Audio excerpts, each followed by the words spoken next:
A letter to God. यह writer होचंती G.L. Fuentes। Lencho is a farmer who writes a letter to God asking for a sum of money when his crops fail. एही पाठरे गोटे poor farmer थिला जहाँ ना होची Lencho. से कौन कही भगवान को गोटे लेटर लिखी आउ भगवान को पैसा मांगी। तार क्रॉप फील्ड अर्थात तार क्रॉप तार खेती कृषि कार्य खराब हो जाइथिबारु से किछि उपाय सूची पार नहीं। सेति से कौन कर भगवान को पैसा मांगी तार कृषि कार्य को फुलफिल करबा चाहूची। Does Lencho's letter reach God. एठारे कहा जायछि कौन भगवान लेंचोस रो लेटर पाई पारिले। Does God send him the money. एठारे कहा जायछि भगवान कौन तांको मनी सेंड करि पारिले कि।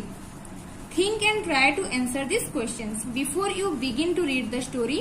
Try to imagine how it would develop and what conclusion it might arrive at. एही पाठटी पढ़िबा पूर्वे आमे भाबिबा जे लेंचोस किपरि भगवान को गोटे लेटर पठाइला और भगवान किपरि ता उत्तर देछंती ताहा। The house, the only one in the entire village, sat on the crest of a low hill. From this height, one would see the river and the field of ripe corn dotted with the flowers that always promised a good harvest. The only thing the earth needed was a downpour or at least a shower. Throughout the morning, Len, who knew his fields intimately, had done nothing else but see the sky towards the northeast. जेहेतु एही पाठरे कौन होइछि Lencho रो crop field destroy हो जाइछि तो एठारे कौन करछि Lencho रो घर थिला गोटे लो हिल सेही भेले रे ता एरिया रे सेपरी घर कहार भी नथिला आ ता घर गोटे स्मॉल हिल रो गोटे साइड क्रेस्ट अप ए लो हिल सेति पय एठारे कहा जाइछि गोटे लो हिल रो साइड ता घरटा थिला। आउ सही लो हिल रे जणे यदि छिड़ा होय देखिबो ताहले सेठारे river field of ripe corn dotted with flowers means ता घर रे से थाई गोटे रिवर जहाँ पाखरे जहाँ नदी बही जाउची ताहा देखि परिबो। Ripe of corn dotted with flowers means ता खेती अर्थात से जो कॉर्न फील्ड रखिथिला मक्का चाष करिथिला सेठारे जो फ्लावर गुडी को हेतिला ताहा से देखि पारुथिला। आउ एही जो फ्लावर्स मक्का गछरे जो फ्लावर होइथिला कॉर्न गछरे जो फ्लावर्स होइथिला सेटा कोन सुचाउथिला गुटे गुड हार्वेस्ट। सेटा सब बोले प्रॉमिस प्रतिज्ञा करूथिला जे गुटे गुड हार्वेस्ट भलो खेती भलो प्रोडक्ट देवा पई।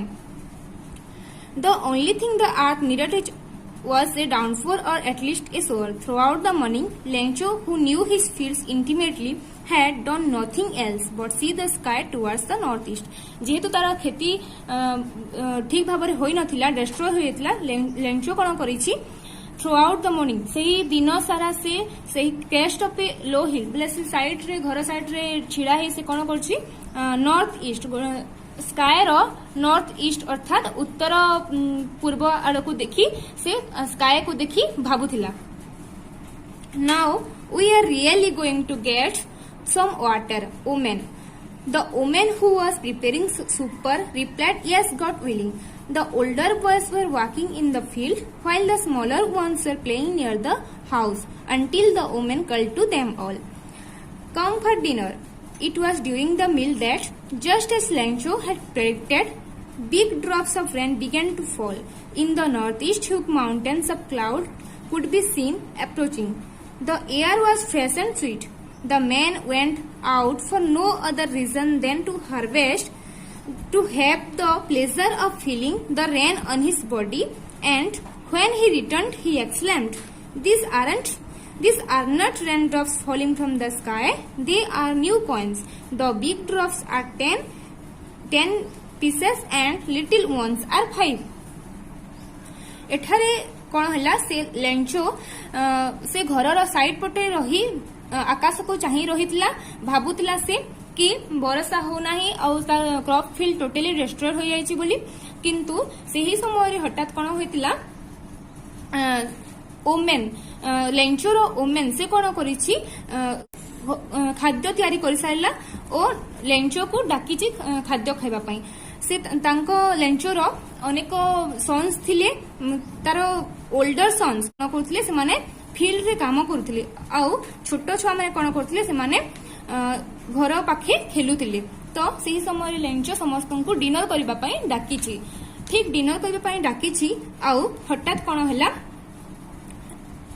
टिके टिके फ्रेश पवन और क्लाउड बादल देखा माउंटेन रो चारिपटे क्लाउड घेरी देला तो एठारे लेंचोर ओमेन कहिछि लेंचो को आमे एबे किछि पानी पाई परिबा आउ से एनवायरनमेंट विषय रे कहिछि तो एही समय रे लेंचो कोन कहिछि एबे आमे किछि पवन पाई परिबा पानी पाई परिबा और एथिरु कोन हेबो आम हार्वेस्टटा भलो भाबरे होई परिबो तो जेते बेले लेंचो खाइबा पाई बसिछि सेही समय हठात कौन होइछि big drops of rain falling तार माने एठारे कहा होइछि रेन ड्रॉप्स बड़ बड़ बुंदा हे करी कौन वर्षा हेबारे लागिछि ठीक वर्षा हेबारे जितेले लागिछि लेंचो कहूछि से खुशी रे कहूछि एहा हम पाई वर्षार ड्रॉप्स नुह एहा हम पाई कॉइन्स न्यू कॉइन्स एही वर्षा हेले हम क्रॉप्स भलो होई परिबो और क्रॉप्स जदी भलो होई परिबो तेबे आमे जाय कोन करि परिबा गुड हार्वेस्ट करी गुड क्रॉप्स प्रोडक्शन करी आमे पैसा कमे परिबा तो एहा हम पाई ए वर्षा हेउची हम पाई न्यू कॉइन्स बोली कहिसंती the big drops are 10 pieces and little ones are 5 एहारे एही जगह रे लेंचो कहूची आम पाई रेनड्रॉप्स बड़ बड़ बड़ रेनड्रॉप्स ताहा होची 10 पीसेस 10 टंका आउ लिटिल वंस आउ छोट छोट ड्रॉप होची हम पाई 5 बोली करी कहूची With a satisfied expression, he regarded the field of ripe corn with its flowers, wrapped in a curtain of rain. But suddenly a strong wind began to blow, and along with the rain, very large hailstones began to fall. This truly did resemble new silver coins. The boys, exposing themselves to the rain, ran out to collect the frozen pears.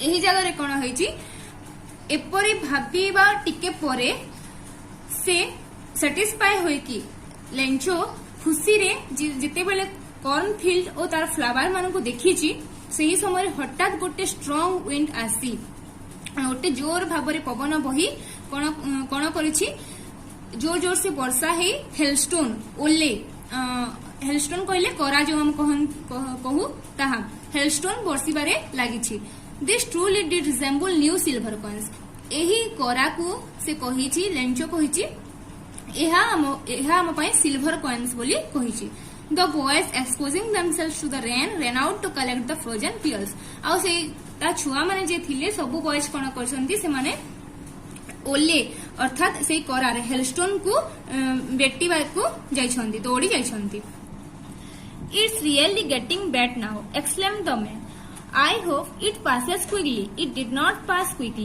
For an hour, the hail rained on the house, the garden, the hillside, the cornfield, on the whole valley. The field was white as if covered with salt. एही जगह रे कोन होइची Lencho भाउतिला जे एही silver coin अर्थात एही जो hailstone वर्षा होउची ए बहुत शीघ्र टाइम रे चली जीवा बोली कहउतला किंतु ताहा गोटे घंटा जाए जोर जोर से बरसीची ओ गार्डन हिल साइड कॉर्नफिल्ड अर्थात तार बगीचा रे तार हिल साइड ता माउंटेन रो साइड साइड रे कॉर्नफिल्ड ता खेती जो चासी चाष करथाय सही चाष जमी रे होल भेले रे ता होल एरिया रे कोन करछि एहा कवर होई गोटे सॉल्ट माने सॉल्ट जेपरी छाई गले जेमिति दिसे सेही परी करा खापी होई रहि जाईछि कवर होई कि रहि जाईछि Not a leaf remained on the trees. The corn was totally destroyed. The flowers were gone from the plants. Lencho's soul was filled with sadness. When the storm had passed, he stood in the middle of the field and said to his son, "A plague of locusts would have left more than this. The hail has left nothing. This year we will have no." एही जगह रे कोन होईची? Not a leaf remained on the trees.